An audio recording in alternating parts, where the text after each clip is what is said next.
All right, welcome back to the IMNerd podcast. I'm your host Freeway, and I'm here with my awesome co-host Kenny. Who's that? That's you. I'm not. I have to. My name's Link. I have Oh, to save Zelda. well, Tears of the Kingdom literally just came out this past week, and I know that it is all the rage. It's literally all down my timeline, despite the fact that I personally have never played Breath of the Wild, so I haven't played Tears of the Kingdom, and I don't know much about it outside of the trailer that just released before the game came out. That was like 4 minutes long, and honestly, it looked like one of the most epic games I've ever seen in my life. But that was also just me going off of nostalgia for Zelda and the way it looked and everything. But yeah. As a quick side note, just so everybody knows clearly from the start, this is not a Tears of the Kingdom episode. There will not be any major spoilers. In addition to some other rants talking about Fraser's trip, doing some listener letters, I will be giving a first impressions of Tears of the Kingdom from the first week, but it's not going to be a whole video on just Tears of the Kingdom. Correct. And we could do that later on.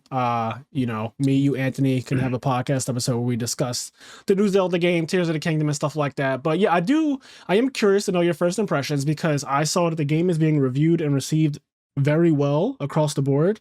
It is not having a Pokemon release, and what I mean by that is the Pokemon release was atrocious when it came to, again, someone who does not play the new Pokemon games. I haven't played a Pokemon game in a decade, and even though it's got to be more than that, honestly. Yeah, probably. But even though I don't play Pokemon games anymore, I knew so much of the bad shit that happened with the Pokemon release in November because of how funny the memes were and the glitches and stuff, that they were just all down my timeline. But Zelda, on the other hand, Tears of the Kingdom, is down my timeline in a very positive way. And yeah, I think that is fantastic. I was honestly slightly afraid that there might be something wrong, because at any time you have a game that's open world and it's high quality and all of those other things, there's a chance for things there's always going to be a chance. No matter how big the game is, there's always a chance. And I'm sure that no game is perfect, and that's not what my point is. But my fears were quickly washed away when I didn't see YouTube videos and Twitter posts about how awful the actual graphical errors are, or gaming errors, or programming errors were. So I didn't see really any of that, which is great. But what's your first impressions of Tears of the Kingdom? How much have you played it, actually, is the first thing. Okay, well, the very, very first thing I want to say is I went to the midnight release, right? Okay. And this is going to be interesting for both Fraser and people that are familiar with Yu-Gi-Oh! I go to the midnight release. I'm there with Connie and Cheyenne, close friend and girlfriend of mine. So we're there, midnight release, and it's a good time. We're hanging out, telling jokes, super pumped and excited. We got our game, and I'm walking out of the GameStop, and I'm looking down at the bag, and from the side I hear Kenny or Yo Kenny, and I look up, and it's fucking Silverman. What? I'm literally walking out of the GameStop, and I hear somebody call my name. And I'm like, what the fuck? And I look over, I'm like, oh shit, Steve. And then I go over and shake his hand. And then he goes into the GameStop to get Tears of the Kingdom at midnight. Oh, that's crazy, actually. That's so random. You know what's weird, though? You guys, before you moved, you lived really close to Silverman. Yeah. Because where you live at is close to alternate universes, our locals. And he moved to around the corner since he works there, so he lives very close to there as well. So there was a long period, mind you, because he's been in that house since I think before the pandemic, but there was a long period where you two guys lived very, very close, probably not walking distance, but probably a 6-minute Uber or something like that, something really close. And walking distance for me, because I walked to AU. Well, I used to walk for AU. Yeah, actually it is walking distance for you. I forgot. Yeah, me and you are walkers. But yeah, that's actually really cool. So he happened to be at the exact same GameStop at midnight. Yeah, how crazy is it? I just couldn't believe, because I don't know, you just never expect stuff like that. I'm walking out of the GameStop, and then you definitely don't expect to hear somebody say your name at midnight. And yes, especially kindred spirit.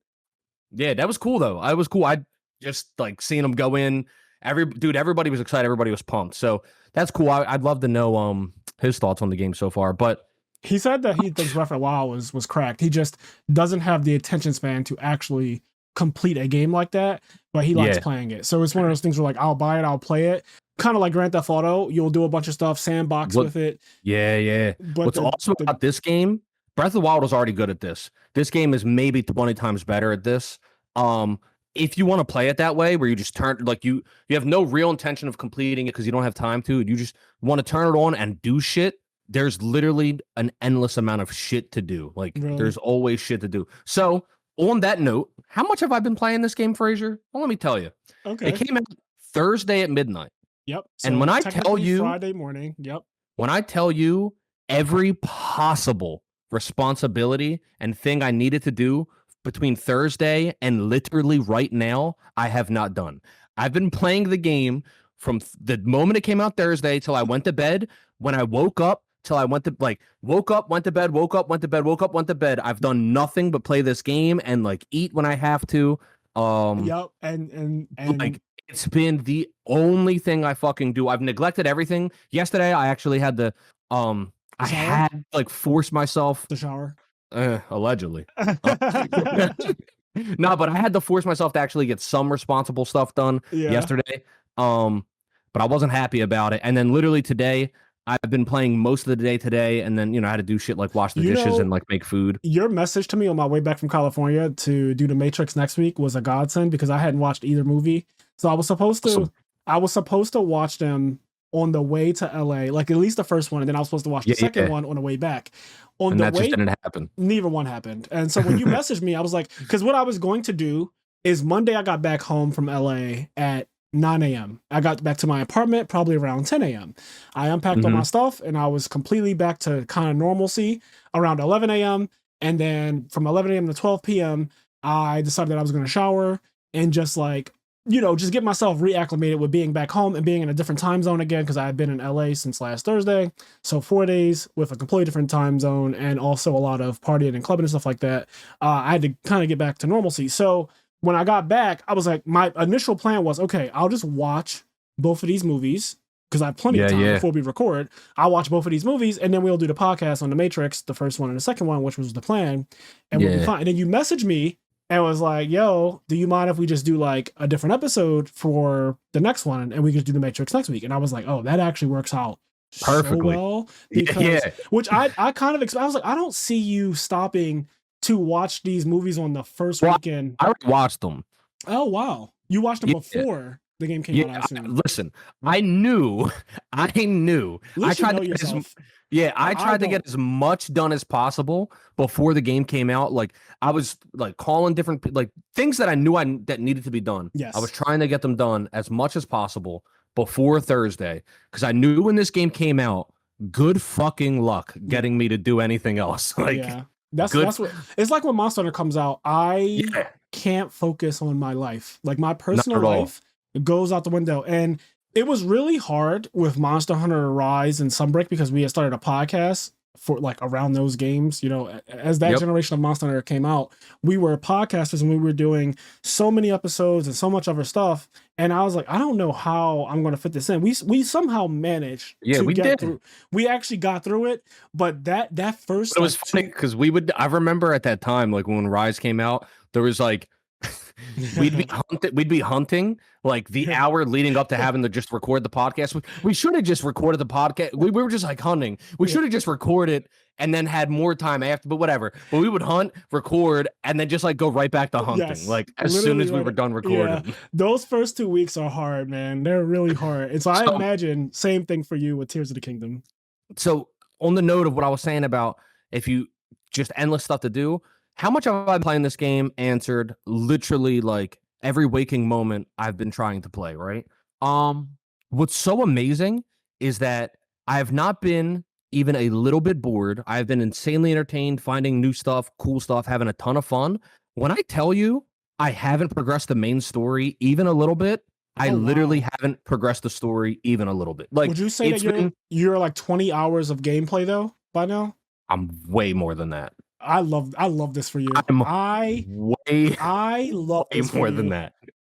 Like way more than 20 hours. Honestly, 20 was kind of disrespectful because those are rookie numbers. For me and you, people who have played Monster Hunter for 16 hours a day, actually, 20 hours is rookie numbers. It's currently, as we're recording this, it is currently Tuesday, May 16th. The game came out last Thursday night, so technically like Friday morning if you want to be technical. It came out Friday morning, so all of Friday, all of Saturday, all of Sunday, all of Monday, and now Tuesday, whatever time it is currently, Yep. you've been able to play the game. So 20 hours is actually like chump change.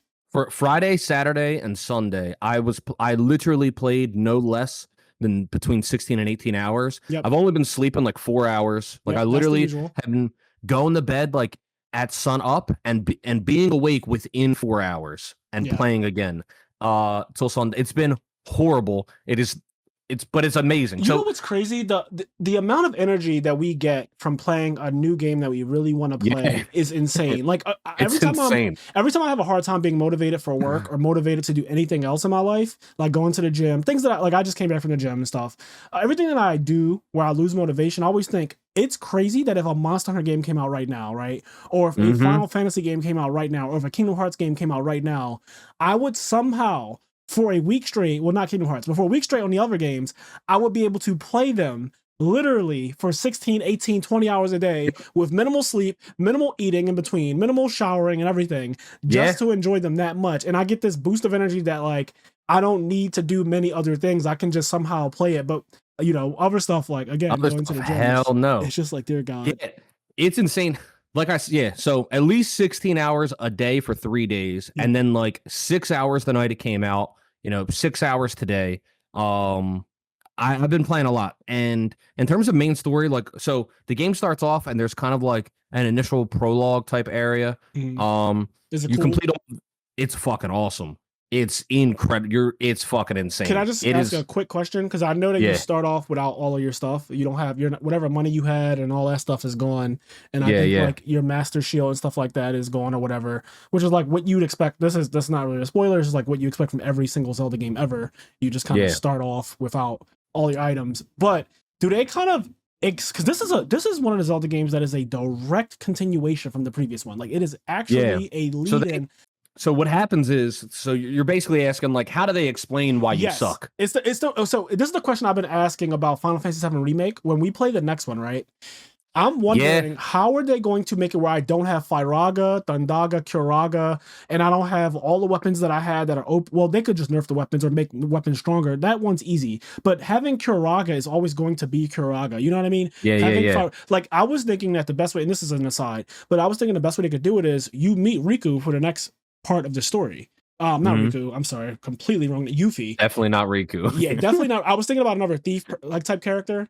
And Yuffie popped into my head. What really fucked up is you said Riku, and in my head I was like, from Kingdom Hearts, and then you were thinking of Riku from FF10. Yes. So that was everywhere. Yes. So I was thinking about the thief character, and Riku popped into my head. It's actually Yuffie that I'm referencing. But Yuffie from Final Fantasy VII, in the real original game, she steals all your materia several times. It happens more than once. Okay, so that is the thing that happens. And I was like, they could do that. That would be perfect. But then what would they do for then like the next part, like part 3? Yes. I don't know. It's going to be tough. So I guess to the Tears of the Kingdom question, what for Tears of the Kingdom, explain? This will be extremely minor spoilers. It's literally the start of the game. Yeah. You start the game with maximum hearts, that's 30 hearts, and maximum stamina. You start the game with literally everything, and it's Link and Zelda going down into this cavern under Hyrule Castle. They like find out there's a cavern under Hyrule Castle, and they go down and they're looking for like, they're trying to figure out what it is, and there's these like ancient scriptures and shit like on the wall, like written in stone. And they're reading the scriptures and blah blah blah. So they're going under Hyrule Castle. Like I said, this is literally 2 minutes into the game. Yeah. And then all at the bottom of Hyrule Castle, they find, and they don't know who it is, but they find Ganon's mummified corpse. They don't know it's Ganon. They find his mummified corpse, and then they accidentally like break the seal on him. And then like his fucking head like cracks up and he wakes up. No. And then like Link holds out the sword, the master sword, the sword that seals the darkness. And fucking Ganon like uses his energy on it and shatters the sword. And he says he says, was that supposed to be the blade that seals the darkness? Oh my God. This is the opening of the game, basically? This is the opening of the game. He says, was that supposed to be? And he's a mummy. Was that supposed to be the blade that seals the darkness? And then he just ruins you. Absolutely fucking ruins you. He doesn't kidnap Zelda or anything. Zelda falls and then like disappears into a beam of light. and it goes unexplained at that moment what happens. She's not kidnapped or anything, but what happens to her is a mystery at first, and then Link gets fucked on, and then you wake up like 2 years fucking later from a Oh, coma. wow. Yeah, you wake up from a coma like 2 years later, and you're on an island in the sky, and you're like, how the fuck did I get here? And that's how the game starts. Oh, wow. Time has passed too. That's crazy. Yeah, it's insane. It is insane. Oh, I love that. This sounds awesome. Yeah, and another cool thing. So in Breath of the Wild, whenever you got an upgrade, like a heart container or something, right? You you got the heart container and like you powered up or whatever, like you glowed or whatever, right? What's so cool in this game, Link is already like full powered, super whatever at the start, but he gets like poisoned and like inflicted with all this dark energy. So now when you get heart containers and shit, there's this cool little detail where what happens is you see the darkness leave your body. So every upgrade you get, it's not that you're getting stronger, it's that you're regaining your strength and getting the darkness out of your body. Yes. Yeah, so every time you get like an upgrade, you literally see darkness like dissipate out of Link's body. It's a really cool little detail. That sounds phenomenal, actually. Yeah, it's fucking awesome. Like, it's absolutely incredible. So yeah, that's how they explain, like, you know, you start in the game with 3 hearts and whatever. And a pretty awesome way to do it. And yeah, and then the start of the game is in the sky. It's on the sky island, and then like some story and some interesting stuff gets revealed. And you play, and it's just really fun. So I spent the first 6 hours of gameplay on that, like quote unquote tutorial island, just having so much fun. Quick question: so you can traverse to like the ground and then go back up to the sky at will? Is that kind of a thing? Yeah. After the initial section, the initial section, you're like forced to stay in the sky, and it's a pretty big fucking area. Yeah. After that, you can go back and forth at will. And have you been able to explore things that you remember from Breath of the Wild, and they're kind of different now? So in Breath of the Wild, they do something similar where there's a tutorial area. It's called the Great Plateau, and the Great Plateau, by the way, the map size of that, and it's compared to the game as a whole, is like, I don't know, not even 10, maybe 10% of the map. I don't know. It's really fucking small. Maybe even less. That map alone is bigger than I think than any other map that's ever been in a Zelda game. So oh my God. literally the tutorial area of Breath of the Wild is bigger than any other Zelda map that's ever existed, right? So that's the tutorial area. And there's a bunch of shit to do in the tutorial area in Breath of the Wild. It's really fucking cool. Then when you beat that, you can go and explore all of Hyrule. So what I wanted to do, and there's really cool, interesting places in that area. So as soon as I landed on the surface, my goal, I was like, I want to see the Great Plateau. I just came from this game's tutorial area. Right. I want to go to the old game's like tutorial area and see what's different. And quite fucking different. Like, it's obviously still like everything like is still the same, but it's so like different at the same time. Like, there's this cabin right from where this old man lived. This old man like had a cabin on the Great Plateau, and I was like, I want to go see the old man's cabin. I go to the cabin, and it's fucking surrounded by a barricade. There's like barricades on top of it. There's like these spike like things come. I was like, what the fuck is going? It's all like fortified. And then I go, and it's been turned into like this enemy camp where like there's actual characters there that like took that cabin over and like turned it into one of their bases. Sounds like some Game of Thrones shit. I was like, what the fuck? Also, this sounds relatable because the last video game that I played outside of Octopath Traveler 2 was God of War Ragnarok. And I haven't beaten that game yet, but the whole premise of it is that there's been a time skip. So Kratos and Atreus are older, and Atreus is noticeably a teenager now. Like, he's definitely feeling himself, you know, smelling himself a bit. Deeper voice, taller, all that stuff, right? But the main thing is that there's something called Thimblewinter happening because of somebody that you killed in God of War 2018. And because of that, you were playing in the same exact area that you played in the God of War 2018. Like, literally, it's the same places. Well, you do go to other places, obviously. I'm sure the same is true for like every other game. But you go back to a lot of the places, the Lake of Nine, for example. However, in Ragnarok, it is frozen over. Like, it is completely covered in ice, and a lot of the worlds that you go to, a lot of the realms that you go to, as they're called, they're actually changed. So you'll go back to a place that you went to in 2018 God of War, and it will just be completely different in what the what do you call it? It starts with a T. Terrain? the terrain, that's a good word for it. I was looking for something else, but whatever. We're going to go with terrain for now. But the terrain will be altered based on like, oh, this place is now poisonous, or Yeah, this yeah, yeah, place is yeah, yeah. now there's battles between light elves and dark elves happening in this place. Or now this place is covered in this gas stuff that like you have to avoid. So I really like the idea of Breath of the Wild being followed up with a game just like Ragnarok, where they're both kind of like these open world games. You can do a lot of exploration, you can do a bunch of stuff. God of War is a little bit more narrow for sure, but when you go back to places, it's like, oh shit, I remember this from years ago in the older game, and now they've updated it with all this new stuff, or new enemies are here, or whatever. What's so cool is like, because the main thing in Ragnarok, right, is that the Thimblewinter thing, where basically it's like everything, maybe not everything, maybe some of the realms are different, but at least the main areas are like really snowed over, right? Yes. There's like a blizzard and shit. Yes. So there's one area that was already a kind of cold area in Breath of the Wild. I haven't even been there yet, but in this game, there's people talking about how like there used to be like a stable where like you can store your horses. Mhm. Having a horse is a big part of Zelda. So there's like stables throughout the world where you can like get your horses and store your horses. So there used to be a stable in this area where you could have your horses. And then you talk to a person that's like, hey, like they're basically like, I'm out of a job. Like I used to work at the stable over in this region, but due to the recent weather and like the blizzards, it's become dangerously cold there. Like we couldn't even like we had to close the stable. Like we can't. It's not. And so there's so much shit that's different in the exact same spots. That makes it so interesting. Like going to any area in the game that you remember from Breath of the Wild, any key location, there's going to be something there that's like, oh man, like there's a character. I'm not going to say who they are or anything. But there's a place I went.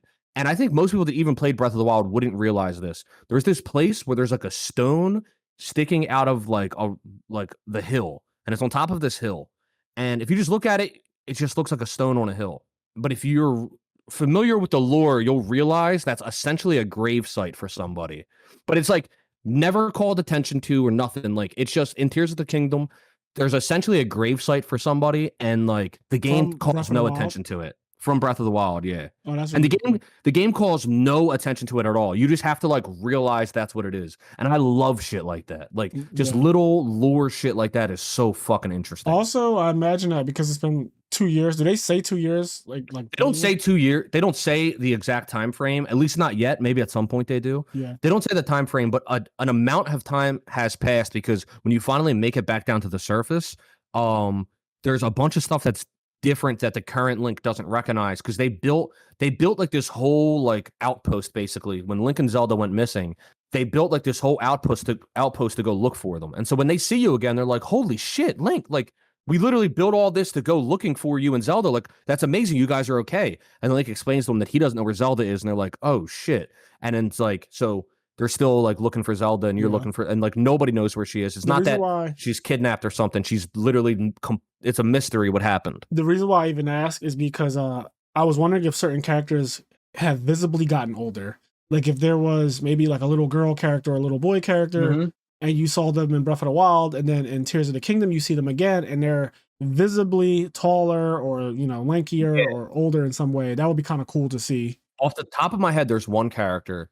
Now here's the thing. I don't know how much time has passed between the end of Breath of the Wild and the start of Tears of the Kingdom, meaning before you lose your strength. Yeah. So like there's time between Breath of the Wild and Tears of the Kingdom, and then there's what happens after the prologue of the game, and then like you waking up in the sky. Right. That's like another period of time. But there's a girl who's like a absolute little girl in Breath of the Wild, like just a little girl, like a child, 4 or 5 years old. And in this game, she's like a teenager. Okay, so it was blatantly time passed. The other thing I wanted to ask you is quality of life improvements, because I saw Kotaku and IGN and other articles talking about specifically how Tears of the Kingdom has done a great job with quality of life improvements. So without, I guess, spoiling or anything like that or going too hard, any quality of life improvements that you could speak to about the game? Yeah, well, there's so one thing that was very frustrating in Breath of the Wild is you would have your inventory maxed out on your weapons, right? You would have 14 weapon slots. Your weapon slots increase over the game after you do certain things. But let's just say you have 14 weapon slots and you have swords and axes and spears in it, whatever. And you go and you open a chest. Like you beat something, you get a chest, you open it.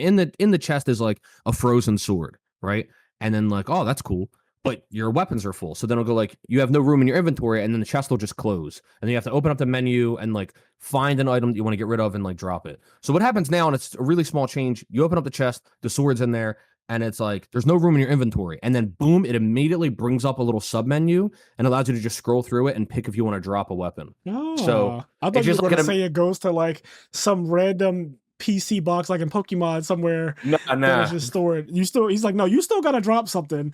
Yeah, you still gotta drop something. We're just gonna make it easier for you to drop it now without having to go out. Yeah. What happened in Breath of the Wild is like it would open, it would say there's no room, it would close. You would pause the game, go to where your weapons are, figure out a weapon to drop it, unpause the game, and then you would talk to the chest again, and it would just be like, God damn. Yeah. And then, but now it's just like you do it, boom, and then you just pick something to drop right there. You drop it. So it's just one interaction with each treasure chest. Assuming that you take what's in it. So just that alone is a really big improvement. They've improved like the UI in some aspects. Like one thing is like in Breath of the Wild, in order to scroll through the menus, you had to like right stick scroll through them in a way. And like there was like pages that you had to scroll through using the right stick. That was kind of annoying. Yeah. Whereas now they changed it so that there's no longer pages in each individual submenu. It just scrolls downward.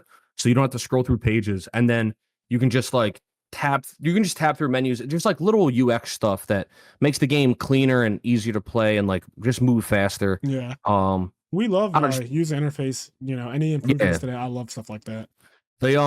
Overall the game just feels a lot better to play. Like another thing is durability. A lot of people hated the durability mechanic. The durability is still there, but it's a lot cooler now in that when you have a weapon, you can now fuse the weapon with other materials or weapons. So for example, let's say you kill a monster that has like a horn, right? You can literally fuse that monster's horn onto your weapon, and your weapon will now look like that monster's horn. Oh god. This is some Monster Hunter shit. I like this already. Yeah, it is literally Monster Hunter shit. You can make weapons and like it looks like the monster's horn or like its fingernail or its tooth or whatever. And it's really cool. So, but not only does that make your weapon stronger and add more variety to your weapons, it makes them more durable. So when you fuse weapons together or fuse parts on the weapons, it gives it even more durability. So they last even longer and you can play with them more. And then on top of that, like when your weapons break, it doesn't matter as much because like it at least for me, you don't care as much that your weapon breaks. So you're like, okay, I'm just gonna like fuse a new weapon up. Like I don't know, the way the gameplay loop works is just a lot more interesting and fun, and they added a lot of new items and shit. That's it's what I was gonna say. Are insane. materials kind of easy to gather and stuff? Like, is it? It's not that they're not easy or hard to get. Like you can literally just find them like mushrooms and different things on the ground or monster parts by killing certain monsters. And there's certain materials that are certain, like for example, bomb flowers are in caves. Like if you go down into caves, there's these you can find bomb flowers that you literally use as bombs. Yeah. And yeah, you can like fuse things to your bow and arrow. Like if you have your bow and arrow, you can fuse things to your arrow. So let's say there's like a camp of enemies and you want to distract them. You can like put a piece of meat on the end of an arrow and then shoot the arrow. And then the enemies will see the meat and they'll get distracted, go over and like try to eat it and shit. And then you can sneak in behind them. Oh, that's cool. Just a bunch of silly, cool, interesting shit. There's some parts where like camps of enemies are relatively close to each other. I got 2 different camps of enemies to fight each other. I was able to like distract both of them and lure them both out of their camps to where they saw each other. And when they saw each other, they aggroed each other and they started fighting. And I just fucking watched them fight. And then when their numbers dwindled down, I ran in, scooped up the loot, and killed the stragglers. That's hilarious. That's some Ramsey Bolton shit right there. Yeah. So game is incredible. Like I said, I played for 4 or 5 days now and have barely even touched the main story. And have had infinite things to do. So speaking to stuff that is in the trailer that probably everyone has seen before, if you know anything about Tears of the Kingdom, what's this all about? Like Link flying in the sky with like these green looking powered robot things, not robot, but like machinery type things that you can build and create. What's that? Is that some new stuff? Yeah. So you go back and forth between the sky and the surface, and there's even more than that. There's the sky, the surface, and there's also more than that. Just I wish y'all could see Kenny's face right now before he said it. The way this man's face was set up a second ago is hilarious to me. Like if you're on Patreon and you're watching us through Patreon, Look at his face when I ask that question because it is hilarious. There's more. All I gotta say is for that there's more. So you fly down from the sky, blah blah blah. Essentially a big part of this game, and what's so cool is that these guys were hinted at in Breath of the Wild, and never once were they actually talked about in the story. Yeah. There's this race of people called the Zonai. They're an ancient race from Hyrule Kingdom. And in Breath of the Wild, there's these ruins. There's a bunch of ruins and old temples and all this old stuff that has, for the story of that game, no relevance. There's just like these areas in the game that are really old and ancient that play no part in the story. Okay. No major characters talk about them. Some random side NPCs will be like, "Oh, hey, like I'm at these ruins. Did you know these are like the Zonai ruins?" And then like you can collect little bits of information and put stuff together, but they basically like were just not part of the game. Yeah. But they were like there. They were just part of the lore. So anyway, in this game, there's a lot more information about the Zonai and this ancient technology, and that like power and the fusing and like manipulating shit all has to do with like Zonai power shit.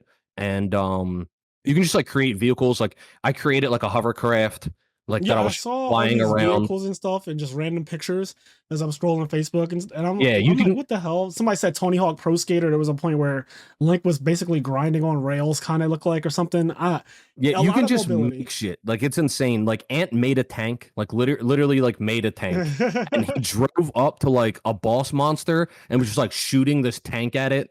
It's like insane the amount of shit you can do. I actually just found some pieces, and I haven't had a chance to test it yet, but I think you can make automated robots that'll go out and fight for you.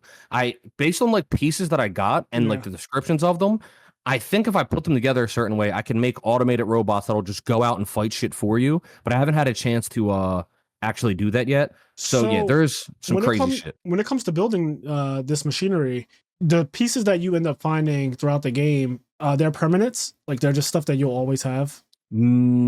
So okay. Do you consume resources when you build?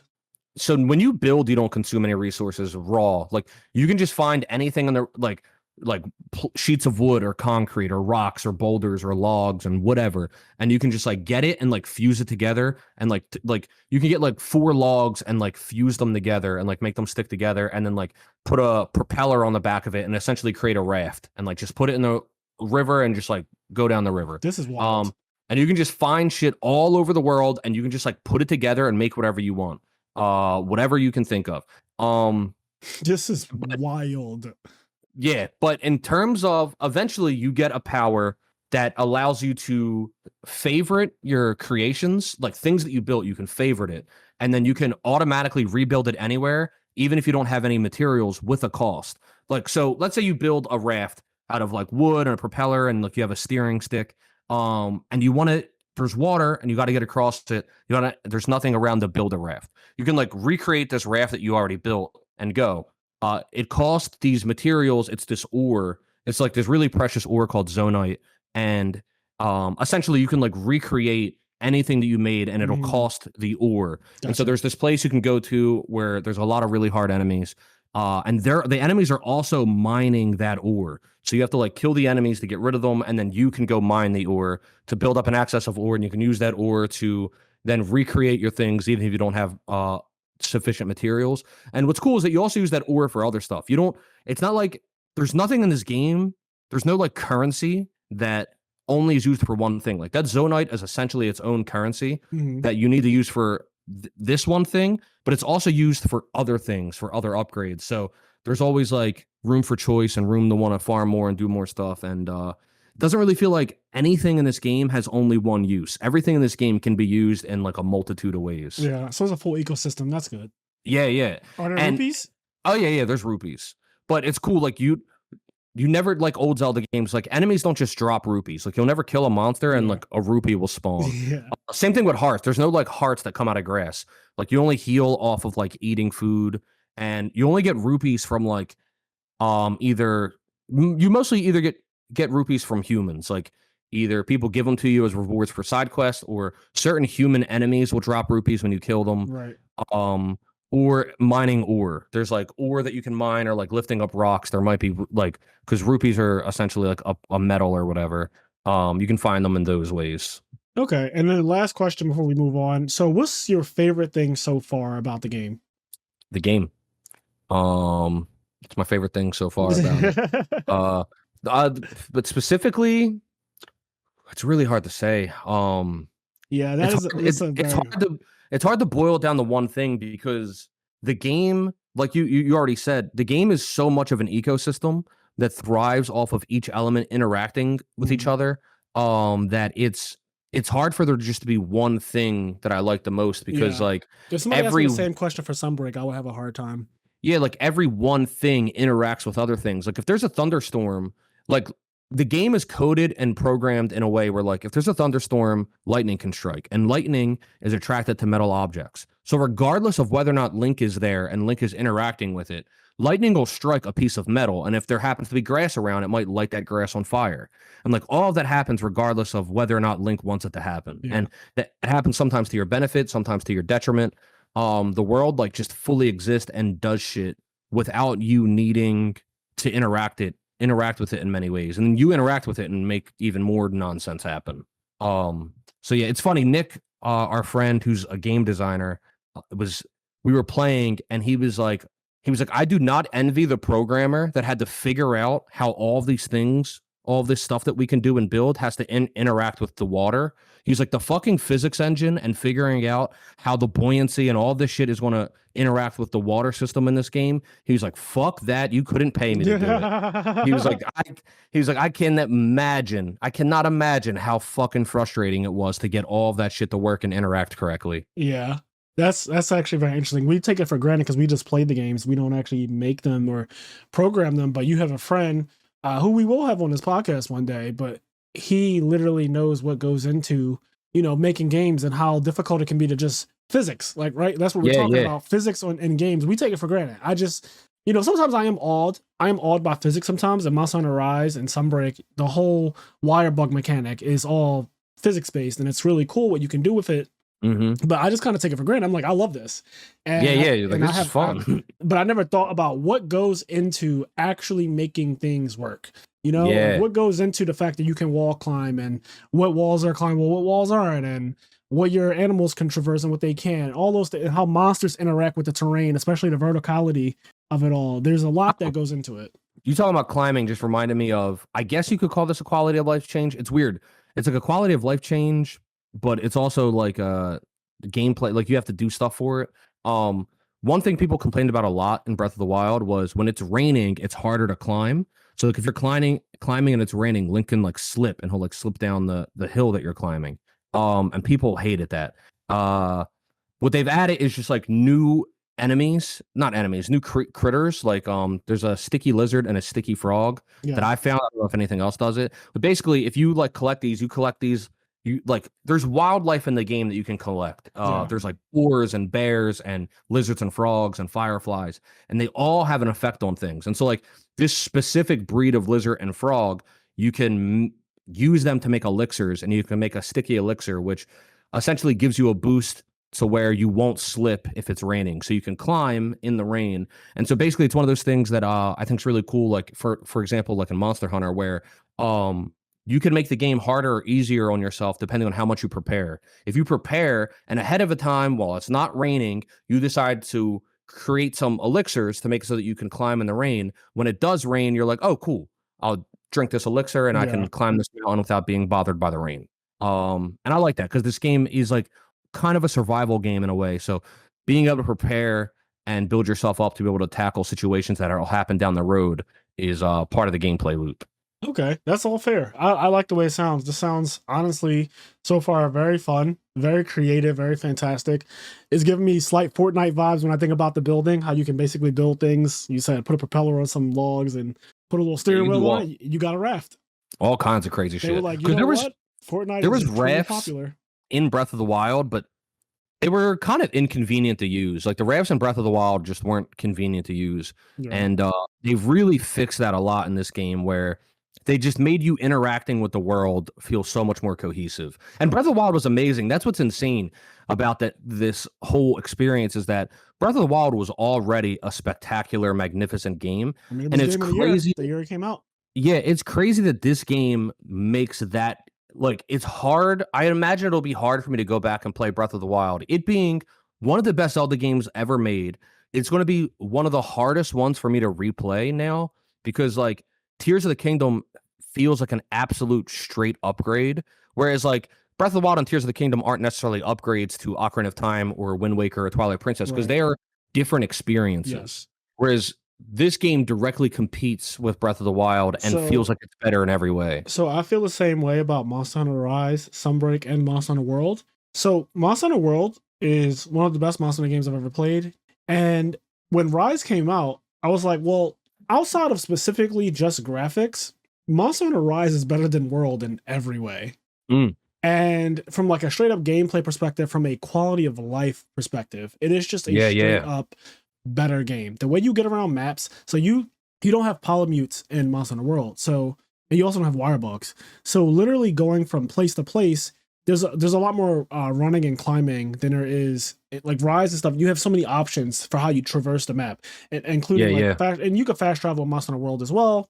But again, some places you just gotta walk to and it takes or climb to and it takes a long time, and some people might like that, but after you do it again, there's only like 5 maps in Monster Hunter World, so after you climb them a couple times, and I played that game, I have 1,300 hours, and you're hunting the same monster 15 20 30 times. Like if I had a wire bug or something to just quickly get to a spot, or you get fireballed off of the top of the ancient forest and you actually fall to the fucking bottom of it, that is obnoxious. Okay, if the Rathalos doesn't follow you down and he's just roaring at the top, and you know that it takes you an actual 3 minutes to get back up, like not exaggerating, I'm talking about actual 180 seconds to get back to the Rathalos, that is annoying. So I really appreciated Rise, and then Sunbreak was even bigger of quality of life improvements there. And so it would make it hard for me right now. Like I know we talked about playing Monster Hunter World at some point, and while I would love that experience because we'd be playing it together and it'll be really fun, I often think about like the quality of life stuff that the direct upgrade that Rise and Sunbreak were to World. They just took World and essentially lowered the graphics because they had to for a game like that to work. They lowered the graphics, but then they increased so many other areas of it, and they also improved on just overall design in a lot of ways. Because Monster Hunter World, one of the complaints that a lot of people had, and I'll get off this in a second, but a lot of the complaints that people had about Monster Hunter World was that Monster Hunter was known for having really cool looking weapons and really cool looking armor, and World tried to get so realistic at a point where the swords and shields and the armors, they just didn't look as fantastical as they do in Rise and as they did in the past previous. Yes. Yeah, because they were trying to go with a more grounded, realistic look and approach. And that made things look dull in some cases. Now, by the end of the game, like Velkhana, the Elder Dragon that eventually came out in Sunbreak recently while we weren't playing, and that's like the flagship of Iceborne. Velkhana, like when the armor and stuff like that for that monster came out, and when the title updates for that game came out for Iceborne, they started to make weapons and armor that were in that realm of like, this is that fantastical reason that people play Monster Hunter. These are crazy looking, futuristic looking, or just cartoonishly weird looking armor sets. They did that towards the end, but a lot of the beginning of the game, everything was very grounded looking, very like kind of washed out colors in a way, like because they wanted to look so real. And when I played Rise, I was like, man, it's so nice to just have that awesome pop of color back in the game, that type of stuff. So while the graphics may have decreased in terms of like everything doesn't look super crazy realistic, it also just reminded me of the old school Monster Hunter games that I love. Like the graphics might not be as good, but the style, but you enjoy the style. Correct. Yeah. So, but I get what you mean though. Going from Tears of the Kingdom back to Breath of the Wild will definitely be challenging because, like you said, it's a direct upgrade. It is basically the same map overall, and you're just playing it with everything's probably better. Like everything is just probably better. It's literally just better. Like it's better in every conceivable way that I currently can think of. And like, Breath of the Wild is still an amazing game despite that. You know what I mean? Like what's insane? Yeah, it's like Breath of the Wild's not bad. It was never bad. And before this game came out, it was the game that I could always go to and play just on any given day. I could just turn it on and like bring in the ambiance of that world. Yeah. But then now like it's going to be hard for me to go back and do that because it's just This game is just an absolute direct upgrade to that. So it's just a weird experience because Zelda games have never really done that. There's never been a Zelda game that I've really felt like was a pure upgrade to another one in most cases. But this is an example of that happening. Yeah, I can't really think of a Zelda game that is quite like this, where it's a continuation of the story directly like this. Even, I know we talk about Ocarina of Time going into Majora's Mask. Like, technically, you know, it is a continuation in story, it's a like sequel, but not in the same way. Yeah, it's a sequel, but it's also a standalone game. Yes, like and it just feels happens. Like it too. Yeah, it just happens to take place after another game. Yes, but nothing about Majora's Mask requires you to play Ocarina of Time at Correct. any point in time. Yeah, there you could play Majora's Mask and have never played Ocarina of Time. You could play Ocarina of Time and never play Majora's Mask, and honestly, you will be fine doing it either way. Although obviously it's recommended that you do play both of them because they are both amazing games. But yeah, that is awesome. So I'm glad that this game actually turned out to live up to its hype, because there was a lot of hype surrounding it. But I think, so I brought up Pokemon earlier and how shitty of a release that game had. That game was just, as fun as it may have been, it was plagued by a lot as Pokemon Scarlet is very fun, but it's also a very bad game. Like I've said it, we talked about it. Yes. It's both the best and worst game I've ever played. Yeah. Like, it is the best game I've ever played and the worst game I ever played as the same game. It is insane. Like, it frustrates me so much because it could be the actual best game ever made. Yeah. If there was just if it wasn't also the worst game. So because it's also just fucking terrible. Yes. So what's funny is that Zelda, the team working on it, Nintendo, you know, everyone, whoever owns the original IP and everything for it, they clearly take that shit extremely serious. They're like, what we will not do, what we cannot do, is we will not allow ourselves to let Zelda, that franchise, fall into the hands of some shitty work. We will just not release it. It will just get pushed back until it's ready. And honestly, I appreciate that take more than releasing a game because people are saying, oh, it's never coming out. Oh, it's vaporware. Oh, it's, you know, blah, blah, blah. It's taking too long. I'd rather that than you put it out because people are begging for it and people are complaining and people are supposedly losing interest for it and all that stuff.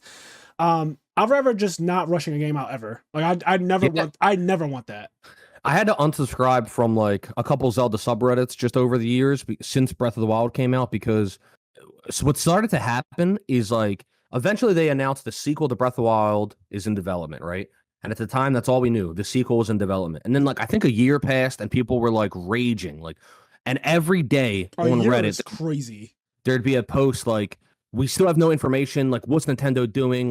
Blah, blah, blah. And then COVID, COVID happens and all. And then time after COVID eventually happens. And then you start getting this, because while COVID happened, people had this respect where they were like, well, you guys have to understand COVID happened. So your movies are delayed, your shows, your games, because COVID, it created a crazy work situation for everybody. But then I've noticed in some of the years following the initial pandemic in 2019, 2020, I mean, people started to go, well, COVID didn't affect it that bad. There's no reason why it should still take, it's not still having an effect. That's just a shitty excuse for lazy devs. That's such a it's just people that don't know what they're talking. And so people who have never made a video game in their life, have no idea what goes into making a video game, are just literally ridiculous. Just absolutely ridiculous. So anyway, I don't know. People are nuts, but this game is awesome. It was well worth the wait. It was worth the delays. I love it, man. I love when it gets delayed. Obviously it sucks when a game gets delayed, but it all depends on the publisher. And I know Nintendo and the people working on Zelda, they aren't just twiddling their thumbs. They fucking love this franchise, and you can see the effort and love they put into it. So when they delay the game, it's not because they're jerking off. It's because they're really trying to put everything into it, and they don't want to release a game where you boot it up day one and Link's face is inside out. That's who the fuck want, or you go to build stuff and it's just glitch after glitch after glitch after glitch. Not to say that there aren't people out there who play these games with the sole purpose of finding glitches, because people will. That will just always be a thing. And if that's if you go looking for it, you can find that in literally anything. But the point is that the player experience that you have playing the main game, playing the side quests and stuff that were designed to be played, my experience with those should not be glitchy. Yeah. It just shouldn't be, because those are the main point of me buying the game. Now, people who buy it with the intent of breaking it, right? Like, and I use breaking it like not literally the word break, but with the intention of doing things that were not. It wasn't designed to do that, right? Like we weren't designed to wave dash L cancel and all that stuff. You know, what I mean? Like if that wasn't part of the actual design, if you go looking for it and you find it, like cool, but don't shit on a game because you can do that, right? Like that's not. Yeah. That's not. I wouldn't be like, oh, Melee's a terrible game because you can wave dash. There's people that do that. Yeah, exactly. There are people that do that. And that's just like, okay, well, yes, I guess if you go here at this exact time and you build this right here and then do this and wait for this to happen and all these other things to get the missing no glitch, like, yes, you found a glitch. Congratulations. Like, I don't know but overall, the game's full experience functions completely fine. Everything works. So, whereas in Pokemon, even if you weren't looking for it, just simply playing the game, there's an area. There's an area in Pokemon Scarlet. An area like they put the area. I didn't put it there. They put the area in the game, and when you get to that area, the game's frame rate cuts in half. Like you're literally in slow motion. Like, and they know the area's there. Yes. They fucking put it there. You go to that area, and the game plays at half speed. It's insane. It's just crazy that's that for everybody. Everybody has that experience. Yes, it's like a bamboo forest, and anybody that's played Scarlet knows there's a bamboo forest. When you go into this bamboo forest, the game plays at half speed, and God for fucking bid if it starts raining. Yeah, God forbid. It's just way too much going on. Good luck getting out that forest. Good fucking luck. Yeah, that's hilarious. Okay, but that's I guess the first impressions. Yeah, that was pretty good. I mean, we are almost an hour in, and that was a lot, right? That was listen, more than I could keep. Listen, all right. I could tell. You're lucky I'm here. Okay. Yeah. That's the thing. The real gag is we're lucky. Everyone listening, we're lucky to have Kenny recording, right? Because this is precious time that he could be using. Yeah, I could send you on AI. Look, you could do this episode with ChatGPT, bro. Like, all we got to do is feed it all 147 episodes. I'm certain it can come up with an episode. Okay. Man. So as I said earlier in the podcast, I spent the weekend in California. So on Thursday of last week, I flew out in the morning and I got to California around like 2 p.m. their time. So about what time did you leave Thursday? I left from Philly. My flight left at 10 a.m. and I landed in Cali, a 6-hour flight. I landed in Cali at 2 p.m. their time. So you go 3 hours backwards to get to Cali. Exactly. Yep. So it worked out where I still had the whole day ahead of me, which is important for me because I hate flying in a way where it's in the middle of the day and you arrive somewhere and it's like nighttime. Yeah, it's really cool when you go somewhere and the time zone's behind your time zone because like it feels like you traveled through time. Like it feels like you bought time back. Like it's so crazy. Like if you leave your house at 10 a.m. and it's a 6-hour flight and you get there in quote unquote 4 hours, it's like holy shit. Yeah, I was a big fan of just getting there pretty early in the day, so where we had time to do stuff on Thursday, where it wasn't just like get to the hotel, wind down. All right, let's talk about what we're going to do tomorrow. So that was great. So the reason why I went there, so about 3 weeks ago, I have this friend, his name's Janko, and me and him started to get close like very recently because we both like this show called RuPaul's Drag Race, which is an extremely popular reality TV show that kind of has made drag, like the art of drag, it made it into a mainstream thing. So now on MTV, on VH1, RuPaul's Drag Race comes on every Friday, and it is one of the biggest programs on TV. You know, it is crazy how popular that show is and how because like literally everybody I fucking know knows about that show. Yes. Like it's huge.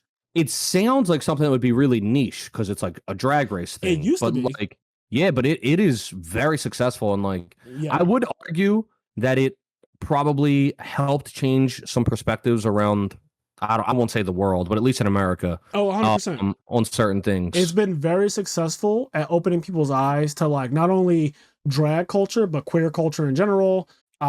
Anything like LGBTQ related.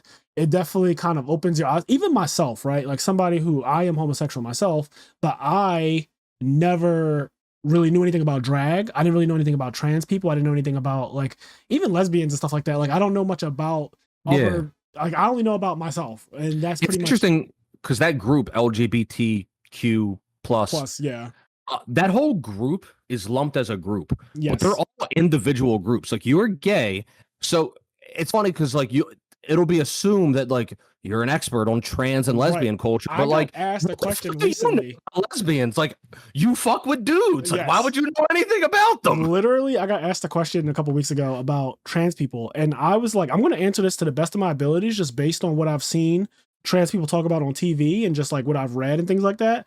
But by no means do I speak for anyone who lives that lifestyle, because I don't specialize in like, you know, what their lifestyle is like and what it entails and the things that they go through and all that stuff.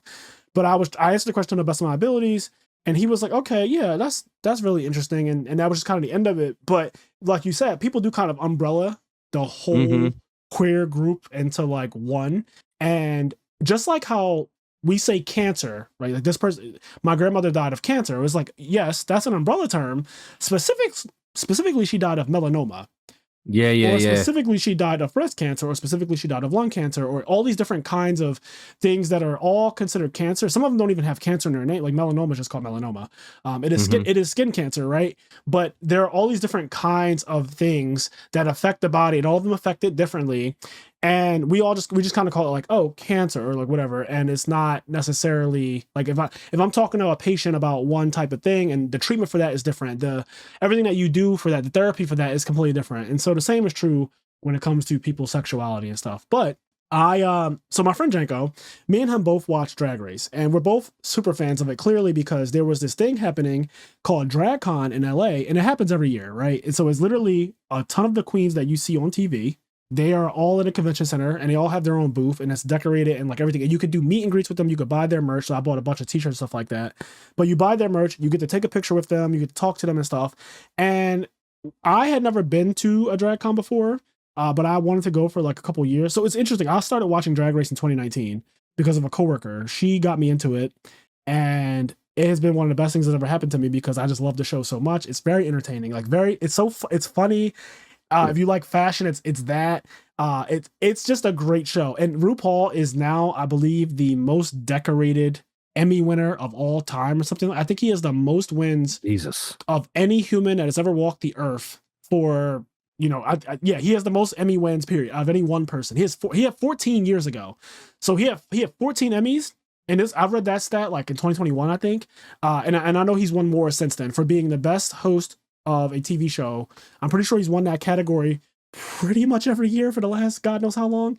So the show is phenomenal. At some point, you got to be like, look, okay. You're not in the you're not in it anymore. Yeah. All right, you're fucking you got it. Okay, yeah, relax. I agree. At some point, you got to be like, all right, who else? Yeah. So we got to start celebrating second place. All right, you got to fucking sit down. Oh man, that's great. So I've been watching the show since 2019. And I had always wanted to go to DragCon and stuff like that, but I never had anybody who was willing to actually fly out all the way to LA and go with me. And then I have this friend who happens to be a Yu-Gi-Oh player. And so we already have stuff in common. And one day, 3 weeks ago, he was in New York, and he was like, yo, do you want to randomly come to New York with me? Because my job has me stationed here for the weekend for like a conference thing that we're having out in New York. He was like, I know that Philly's close. I'm not exactly sure how close, but he's like, I'm out here this weekend. If you want to come up, I have a room. It's free. Everything is free. My company's paying for everything. If you want to come out here, we can go out in New York, have a great time, and it'll be fun. He said this on a Friday at 6 p.m. and wanted to go out that night in New York by like 9 to 10 p.m. is when we were supposed to go out. And I was like, you realize I'm on my couch right now in sweatpants, a do-rag, a dirty white t-shirt. I'm binge watching The Wire right now. It's all I've done all day.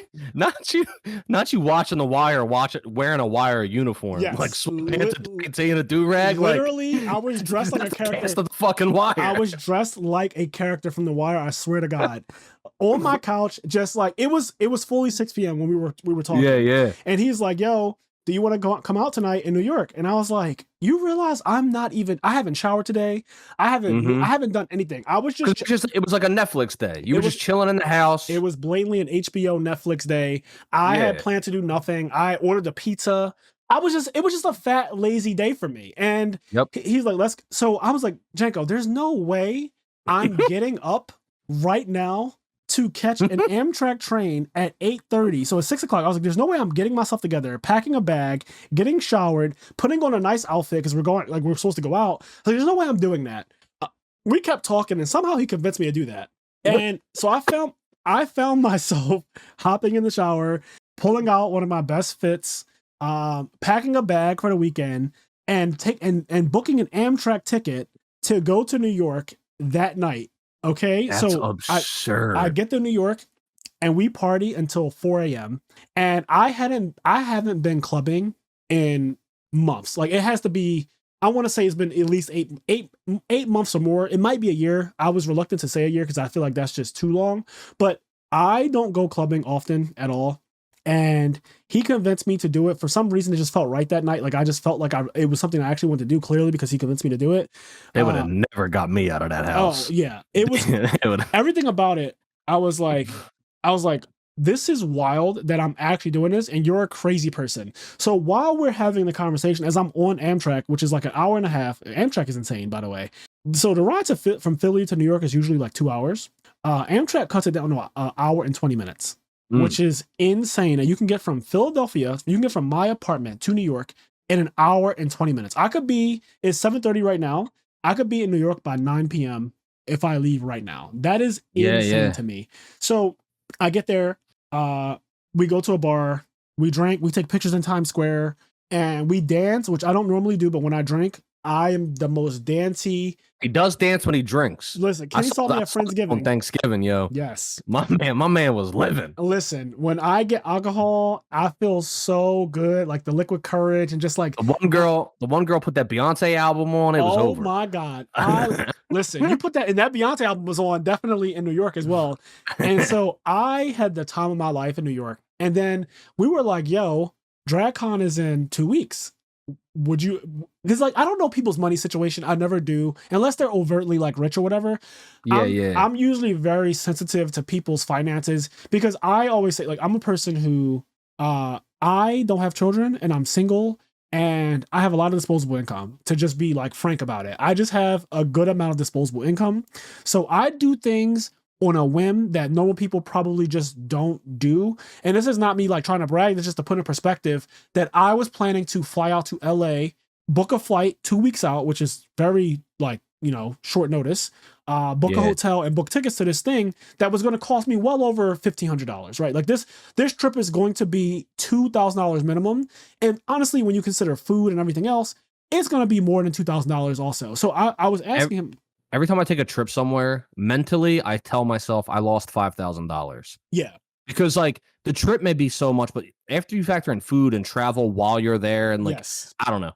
Usually I don't end up spending $5,000, but like I tell myself that like it's gonna hurt. Yeah. That way, no matter what you end up spending, it won't be 5,000. So you'll always feel oh, okay, that wasn't as bad as I thought it was. It wasn't that bad. Yes. So so he ended up saying, I absolutely want to go.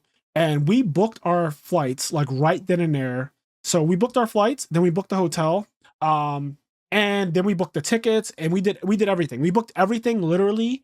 We didn't do that thing. You know how people plan to do something like where it involves booking a flight or a hotel or stuff like that, and then they just kind of procrastinate and it never happens. We literally did it like that night. Yeah, we did it right then and there. So that way there's no like second guessing. You guys would have done it. If you guys didn't do it right then and there, you guys wouldn't have went. Correct. So because he's not a person that I talk to that often, if I'm being honest, like we don't talk that often, because he lives in Michigan, to be specific. So he lives all the way in Michigan and I live all the way in Philadelphia. So we don't even see each other that often. And we used to see each other at Yu-Gi-Oh events, stuff like that. But we didn't, even when I play Yu-Gi-Oh competitively, we didn't know each other that well. So we know each other a lot more now that we both don't play modern Yu-Gi-Oh, which is so interesting how that works. But we both decided to book our trips and book everything. And we're like, we're going to meet in Cali. We're going to stay together and everything. And so we did that. We get to Cali, had a fantastic time going out again. And then also there were things to do the first night. So there was like tickets that you could buy for Thursday night where all of the drag queens from the current season of Drag Race. So it's on season 15, just ended. All of the drag queens from season 15 all performed Thursday night. And they performed. What do you mean by perform? So they do. I guess you were about to say it. Yeah, they actually perform songs and they do like lip syncs and they do like dance. They dance. Okay. Like, and then when I say they dance, like it is. I've never seen the show, because I actually don't know what all goes into it. It's a Yeah. show that I've been just because I know so many people that watch it and talk about it. The two people that talk about it the most that I know would be you and Anthony. Yes. But And I've we're heard two of your nothing but closest friends, so like I've heard nothing but good things about it, and yeah, no, I mean to check it out. It might be something I throw on like before bed, and then like see what happens from there. yes. So I don't actually know like if they sing, if they do like different clothing things, if they dance. They do all kinds of different talents. They all of them have different skills and abilities. Some of them are amazing dancers, some of them are amazing singers, some are both. Some of them can do like odd things that are just like some people can do strip teases, some people can play the piano, some people just do full-on rants that you will find fucking hilarious. Like there's this one queen that did this routine where I don't even know how to explain it, but at the end of it, she put a toaster in a bathtub full of water and got in it and started eating spaghetti. And like everything about it was fucking unhinged. And that is unhinged. It was that is some Kramer shit. Everything about it was unhinged. But when I tell you, it is the most random, funny shit. So they're just entertainers. At the end of the day, it's an art form that's meant for entertainment. You know what I need from that show? Like that. Go ahead. I need a season where the whole point of the season is that they drag race. That would be hilarious, actually, because I don't think that's ever happened. I need one of these drags in this race to do a drag race. All right, that's what I need. That would actually be amazing, just on the basis that it has literally never happened. Yeah, man. So yeah, on Thursday night, first night we get there. Now I'll say this: I don't think I've ever actually seen a celebrity up close until this trip. So there's a lot of celebrities that I like and I love and all that stuff, but I've never, outside of like. I paid for Beyonce and Jay-Z tickets, front row, and that was as close as I've ever been to a celebrity. And now the Drag Race people, they are celebrities actually now, like especially the winners. They have millions of followers on Instagram. They have millions of followers on Twitter. So they are literally celebrities now. Like they get bombarded with people if they walk down the street and stuff like that. Like, people know who they are because it's so mainstream. It's on MTV. It's on VH1. So it's on two channels where like millions of people, millions of eyes are watching this show and they know who these people are. So I've never actually been so close to a celebrity where like I'm hugging them or like talking to them in that kind of way or whatever. And this was my first experience doing that. And that shit, I didn't know that I'm the type of person that could be starstruck, but I literally, the first queen that I met, so she got second place in season 11, and now she is the host of the Drag Race Canada franchise. So she's insane. Jesus. She's the host of Drag Race Canada. Her name is Brooklyn Heights. And how cool is that? Like you go on a because when she joined that competition or whatever, there's no way in a million years. Like she thought, like she probably thought she could win, or he. I'm saying she because it's the word queen, but they're all guys, right? Yes, all of them. Yeah, well, actually, that recently changed where now there are some trans people who have started doing Drag Race. So okay, every season, almost every season before like 13, everyone was actually a man. So, and then what I was going to say is how cool is it that he goes on the show? Obviously, to some degree, he hopes or thinks he can win, but then he ends up winning, and then he ends up becoming the host of the show and another. There's no fucking way when you went out there and told your mom you were trying out for this show that you could have seen your life go in that direction. Literally, imagine you audition for American Idol, you get on the show, you win the show or you get second or whatever, and then they're like, we want you to host the Canada American Idol thing, like Canadian Idol, whatever. We want you to now host it. Like imagine that. That's just an insane thing. So that was the first one that I met, and when I tell you, I didn't know what to say. She hugged me and like talked to me, and it was a whole thing. Like the meet and greet, it was such an out of body experience. And then everyone that I met, I kept realizing that I became stupefied when it came my opportunity, because it's like a line of people, right? So it's like people lined up to do the meet and greet. So you line up, you buy merch, and if you cross a certain threshold, you're allowed to literally talk to them for a bit, take a picture with them and all this stuff, right? And I just didn't expect that I would be literally stupefied once I got close to the person. But it kept happening. It literally kept happening. So that was an amazing experience for me. And I got a ton of new merch stuff that I brought back home, a ton of t-shirts and stuff like that I enjoy. And I got a ton of pictures and videos with these people. And it was one of my favorite things that I've ever done. That's so cool. Yeah, I think the closest I've been in a situation like that with celebrities would be either wrestling, because you can get like wrestlers get close to the audience more than like I think anything else. Like Yeah. wrestlers get the fuck in there. But then other than that would be when I went to go see Penn and Teller. When I went to go see Penn and Teller in Vegas, after their show, they like come out and they just like stand around in the lobby and you can just like talk to them and hang out with them for a little bit. So That's really cool. that's off the top of my head, I can't think of anything else. Yeah. I randomly saw The Rock. By the way, I was a child. I was like 7. I remember The Rock was in a mall in Philly, and we went there because my mom, I don't know, had a huge crush on The Rock. She was like, she went. So anyway, I remember, I think it was like Cherry Hill Mall or something, which is not in Philly.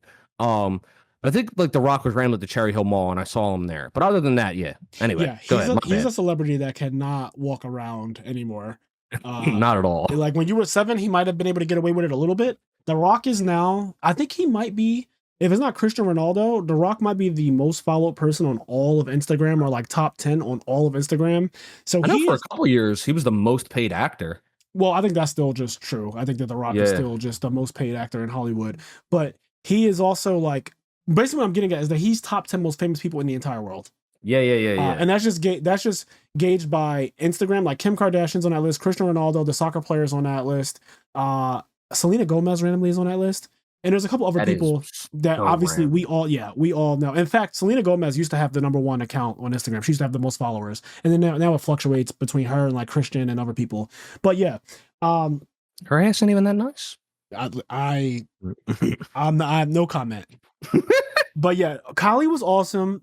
Eating out there is always amazing for me. I always find new places to eat. And every time the food that we pick out, we always go by reviews anyway, like on Google and stuff. But every single place that we ate from, when I tell you it was just insanely good, that place just has some of the best food ever, period. Like it's so fucking good how the food out there tastes. But what's weird to me, almost everyone out there is just like a gym rat and chiseled. And I find that to be so interesting because the food is so good, but somehow the people also just look like they're super in shape and that they go to the gym all the time and that they don't eat that kind of food that I'm talking about. Yeah. So I don't know how they do it, because if I lived there, I feel like I would gain a lot of weight just because it's everywhere.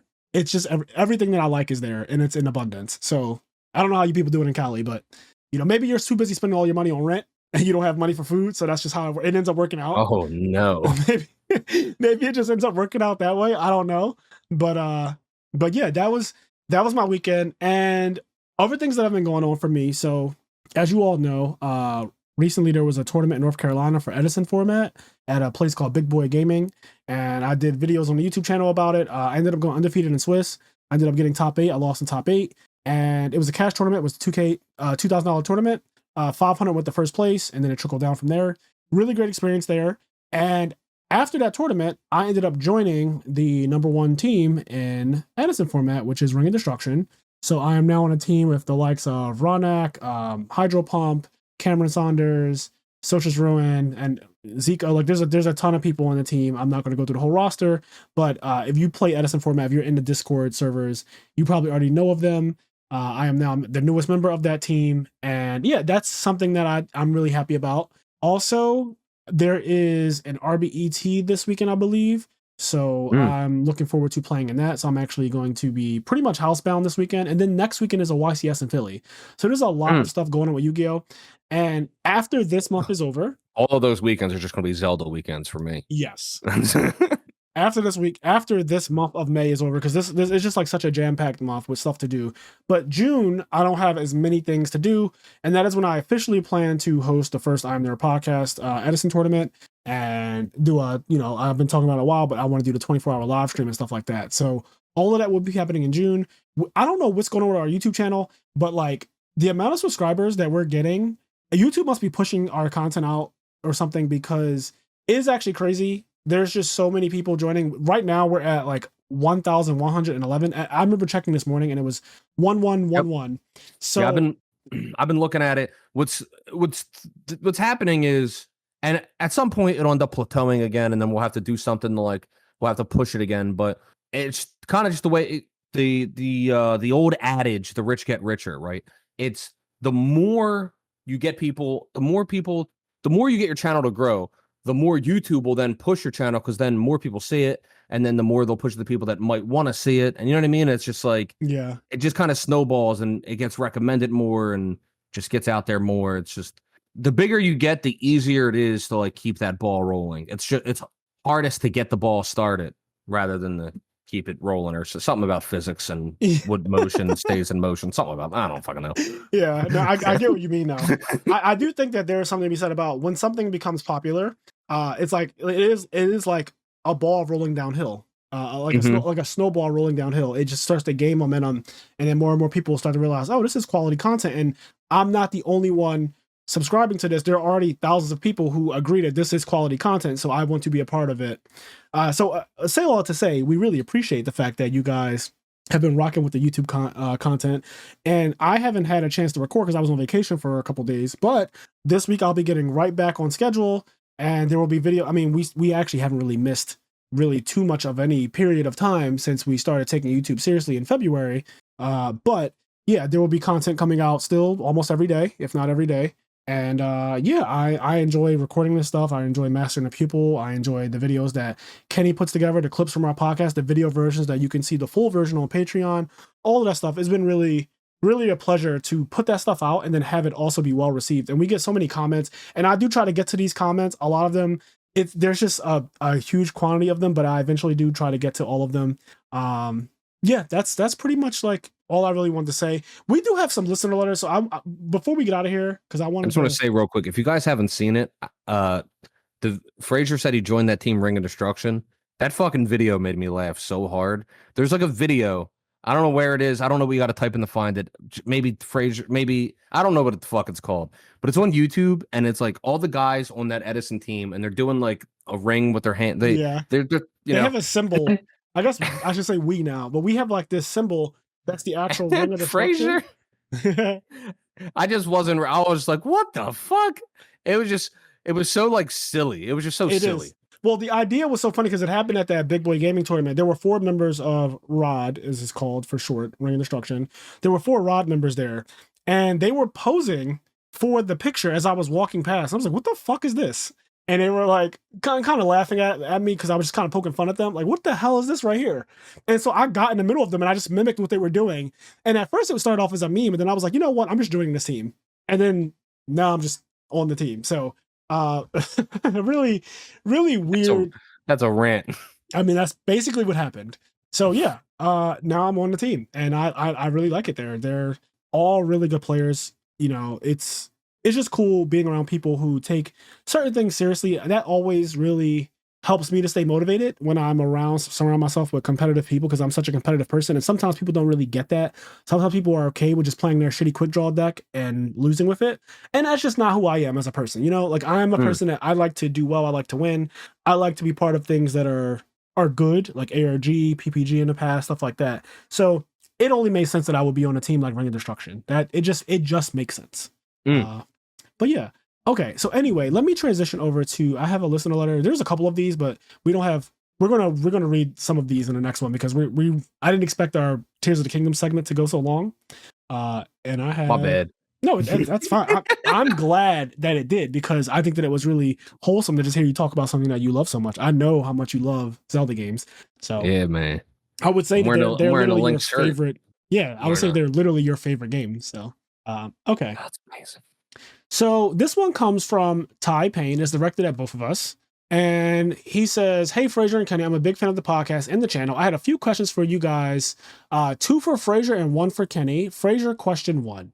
I know you said you weren't a fan of Jaden because he was too happy-go-lucky, but were you a fan of the Supreme King and Aster Phoenix? So I'll say this. I hated GX so much that I did not finish it. So when you talk about the Supreme King and Aster Phoenix, I kind of liked him. If I'm not mistaken, he's the guy who played Destiny Heroes, right? I think that's who Aster Phoenix is. I'm just going to do a quick Google search, but I'm pretty sure Aster is the, yeah. Okay. Aster Phoenix is indeed the Destiny Hero guy. So I liked Aster Phoenix back in the day as a kid, because I pretty much watched GX when I was a child. But even still, he wasn't enough to make me continue to watch the show because he wasn't the main character. The Supreme King, I heard bits and pieces about the Supreme King and all that stuff. I know that at one point Yubel possessed Jaden, and then that arc didn't come out over in the United States for censorship. I don't. I remember hearing like Yubel's like Jaden's mom or something. I don't fucking See, remember. I didn't even get that far. There's some weird, or may I don't remember. There is some really weird shit between Yubel and Jaden. She's like his daughter, but spirit mom or some for the future past. I don't. Okay, that's a There's like lot. there. I know I'm butchering it. I know somebody will correct me, but I do know that there is some really crazy wild shit between Yubel and Jaden. I don't remember the specifics, but yeah. Yes. So I don't know much about the Supreme King.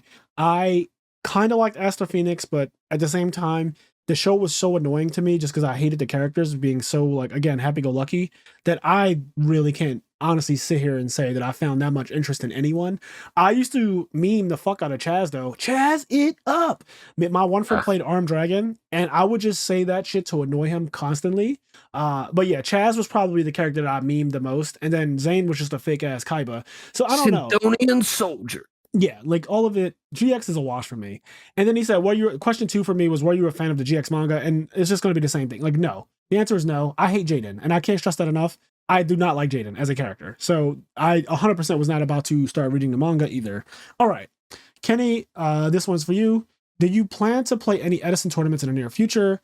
And then he ends off with, thank you guys for your time. Keep up the great work. Not in the near future. Especially now. This question, the timing of this question could not have been more funny. I do want to get in some more Edison tournaments. I want to play Edison more. It's just with timing of stuff. Like I was super interested in the format when it first came out. And then I wasn't really a big fan of the Monarch variants at the time. And I kind of got sad because Monarchs are my favorite deck, and I want to play Monarchs more. And at least at the time, I felt as though maybe they weren't that real of a deck for the whole format. Time went on though, and then they became super real. Yes.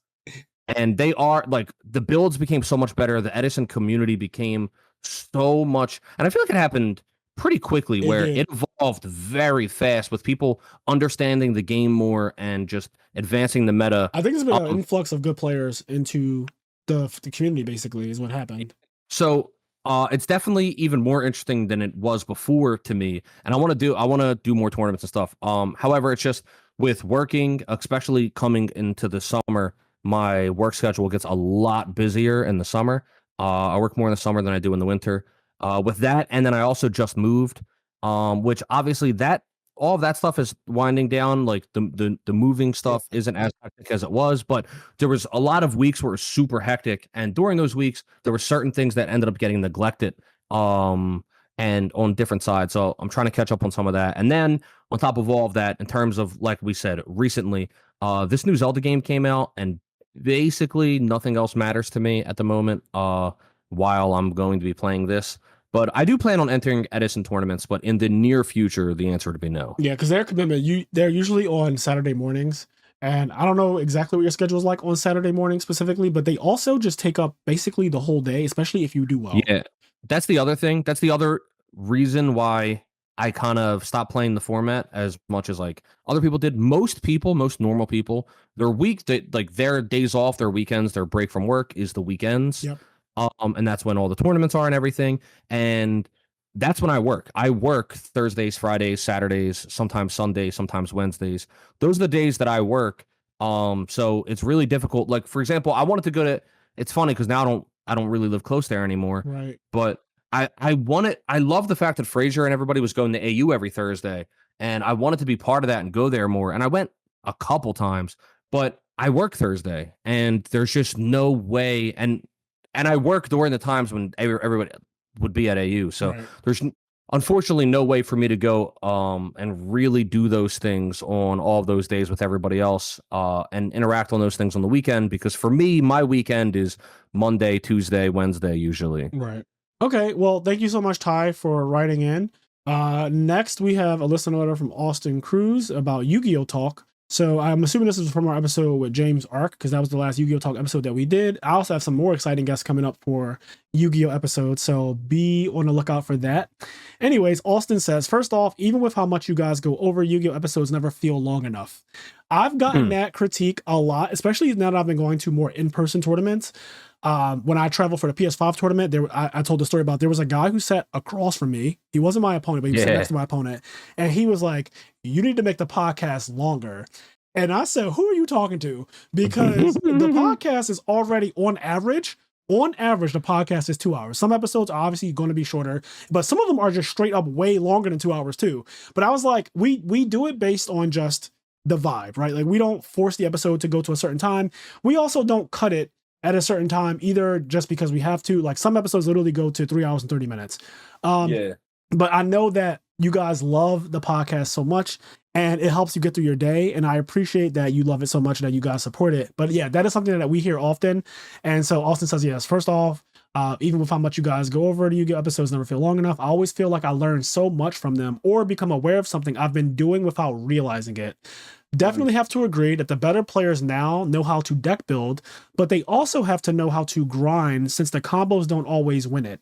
I know deck building has been my biggest issue alongside side decking, but I've gotten to a point where I can figure out how the deck works after net decking and then change it up based on how it plays and what I want it to do. So I want to talk about this because there's people in the Edison format. So Austin was speaking to Modern just now when he said that the better players know how to deck build, because that's the important skill for Modern Yu-Gi-Oh! Is that your deck has to be really good in Modern.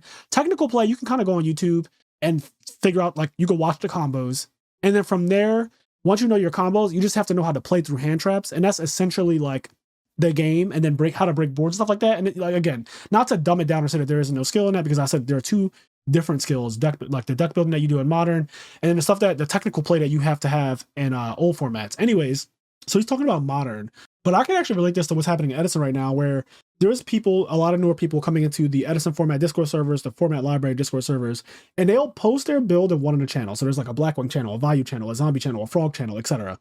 They'll post their build in the Blackwing channel, for example, and their build will be like some homebrew, super spicy, all of this tech stuff.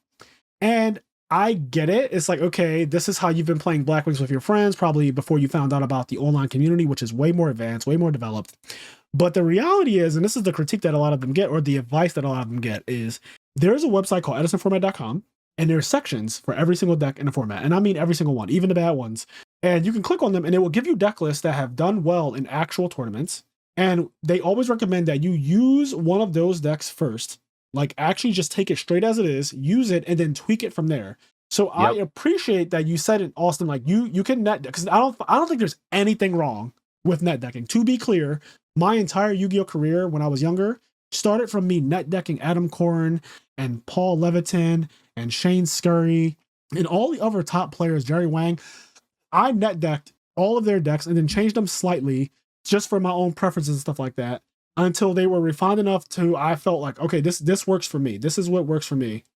There's nothing wrong with that. I know that people try to like make it a thing about net decking, but that's just not, like, it's just, to me, it's kind of stupid to try to force things when it's already been solved or figured out. Like, you just don't have to do that, right? Like, you just don't have to do that. So I say all of that to say, you should always, in my opinion, start off taking a skeleton of someone else's deck, or literally taking the deck as it is, play it that way, and then learn the deck well before you start making changes. Because I promise you, the person who did well with it, there is a reason why they played the cards that they did. Even if you don't necessarily like them or want to play them, try it out, see if it changes your mind, and then go from there. The other thing is that sometimes you'll net deck and then the deck doesn't work out for you and you think that the deck is bad, and that might not necessarily be the case. It could just be you. So you have to also be able to identify when it's you and not the deck. And I have had the experience before where I've played a deck, most recently in Edison format, like, for example, Quick Draw. We did a video where we played Jeff Jones' exact deck list from the tournament. And I had no idea that Drill Warrior, after you half his attack, he does not automatically gain his attack back at the end of the turn. You have to banish him, and then he comes back with all of his attack. But if you don't do that, he stays at 1200. I didn't know that, and me and Stango ended up losing an entire game because we didn't know that. And that's a skill issue. That is us not knowing how something works. And I could easily just be like, oh, the deck is bad, so that's why we lost. But no, the deck was fine when we played it. Like, we were 100% able to win that game. We probably would have won that game if we just played it correctly, but we didn't. And that was really interesting because, again, we played it card for card what he used to win the Shonen Jump Championship. We played it exactly as it. We didn't make any changes to modernize it until the second video, the second part of it. But in the initial video, we ended up losing a game because we just didn't know an interaction and we weren't as good as we could have been. So I just recommend to people, if you're trying to learn a deck, like a lot of people message me about the frog deck because that's what I've been topping with and doing well with and stuff like that. The frog deck is kind of complicated, but stick with it. There's a lot to learn. I have a lot of videos on the channel where I'm playing frogs or where I'm playing against it or whatever. And there's a lot to learn. So yeah, don't give up on the deck. Net deck if you have to. There's nothing wrong with that. I like it when people message me and say, hey, I'm playing your exact build. Is there anything that you changed or whatever? That's fine. Like, honestly, the builds that I've topped with, I haven't really changed them at all. They actually just function really well. So I'm still a big fan of them if you're wondering. But yeah, Yu-Gi-Oh! Is a game where side decking matters, how you build your deck matters, and also your technical play matters. And they vary to different degrees and different formats. But and your tournament environment matters. Like if you're all you're worried about is going and having fun and performing well at your locals, well, what do people play at your locals? Like if everybody at your locals plays X Sabers, I mean they're not really a real deck, but as an example, if everybody plays X Sabers, then you don't have to have a side deck a lot of shit for fucking Lightsworn, or you know what I mean? Like if no one's playing Lightsworn and everyone's playing X Sabers, you can side deck cards for X Sabers, and if everyone's playing Blackwings, so like if you look at Fraser's list and he has side deck cards and he says, oh, this is for something that Blackwings do, but nobody at your local plays Blackwings, and you don't really need that stuff until somebody ends up coming up. All you need is one person to play that deck, and you want to be ready for them, but you got to be ready for your local environment. So sometimes somebody else's online side deck or full deck list won't work for your specific environment because people were playing some off meta or different things. That's actually a really good point. Sometimes you lose because in a weird way because you net decked and it doesn't make sense for where you are. Like if you play my frog deck, right? If you play any of the frog decks that I've played and you have a locals that is full of Glabby's players, you are going to have a bad time. Okay, like typically that matchup is not in the frog favor at all. It's very skewed in Glabby's favor, especially if they're doing shit like maining double Ready Ari. So yeah, if you don't read the room, you will not have a good time. But I want to speak to something else that you said just quickly before we get out of here. You said that I always feel like I learned something from the Yu-Gi-Oh! Talk episodes or become aware of something I've been doing without realizing it. And I want other people to think about that and try to do the same thing when you listen to those episodes, because they're designed to help improve everyone as a player. When I bring on guests like James Ark, one of the top 10 players in Edison format and in GOAT format and all that stuff, when I bring on these players who are like really good at Yu-Gi-Oh! In general, Jesse Cotton, Chris LeBlanc, we've had everybody at this point. When I bring on these people, it's for everyone to get better, including myself. Like we all learn something from listening to the perspectives of different people, despite the fact that, like, yes, I'm a good Yu-Gi-Oh! Player too, but that doesn't mean that my cup is full and that I can't learn from other people. There are things when I record YouTube content with these players and we go and play people, the way they think, the plays they come up with are stuff that I might not have seen, I might not have done. And it'll be like, oh shit, I just learned something now. Like that taught me something. So I don't remember who our guest was. Maybe you'll remember. But when they were talking about how they were playing people in Dueling Book or whatever, and the one guy like told him a play, and he was just like, oh, I didn't see your play. And then the other guy was like, well, I'm going to be honest, I didn't see your play. It was like the other guy's play was like a really, really bad play. Yes. And he was like, I'm going to be honest, I didn't see your play. Yo, that shit took me out. Okay. I can't remember which guest that was, but that shit was amazing. Yes, that shit took me out. I forget who that was too, but that one gagged me a little bit. Okay. Before we get out of here, I want to give a shout out to everyone on our Patreon. So without further ado, we have Connie, Austin, Leon, Rogan tier 2 aren't bad. They just aren't great. Garen, Xavier, Hylian, Dimitri Barnes, Meow, ? Dominique Roberts, Giovanni Avalos, Alex Flamer, Henri Reynolds, Dub K Dad 1, Dan Vrabel, First to Home, Delos Fernaris, S. Akuma, Mitchell Nels, Midwest Gaming, William Shapiro, Dimitri Safirdas, Vince Marquette, Dallas Bailey, Roz Weiss, Nick Stango, Hanzo, our 2-time national champion. Ka-chan is a poorly written character. Hey. Sarah Maria, Sunny Top Cut Podcast, Alex Ahern, Philip Campa, Arale Melfi Slump, Chris Lynn, Wookie 159, MSW 2389, Edison Club, Kyle Botelho, Brandon Moore, Sugal, Nick, Mr. Soultide, Nafa, Corey Fowler, Omar Ramos, Elijah Barfoth, and then A True Hero, Tyler Tadeo, Majora X, Anthony, Matt Glenny, Rogue, and Tier 2 are the polite terms for bad deck. Crunchwrap, Duty Booty, and Duty Adam Corey. Thank you guys so much for subscribing to our Patreon. We'll be dropping more stuff on there shortly. But yes, as I always say, do the things that make you happy, including booking trips to Zelda. Oh, my bad. Go ahead. Well, yes, definitely playing the new Zelda game, but also booking trips on a whim that, you know, are going to cost you a bit of money, but also going to give you an amazing experience. Do things that just literally make you happy. The only thing that could have made his trip better is if he was also playing Zelda. That would have been crazy because I had a lot of time to do so on the flights. But all right, we are out of here. Catch you on the next one. Peace.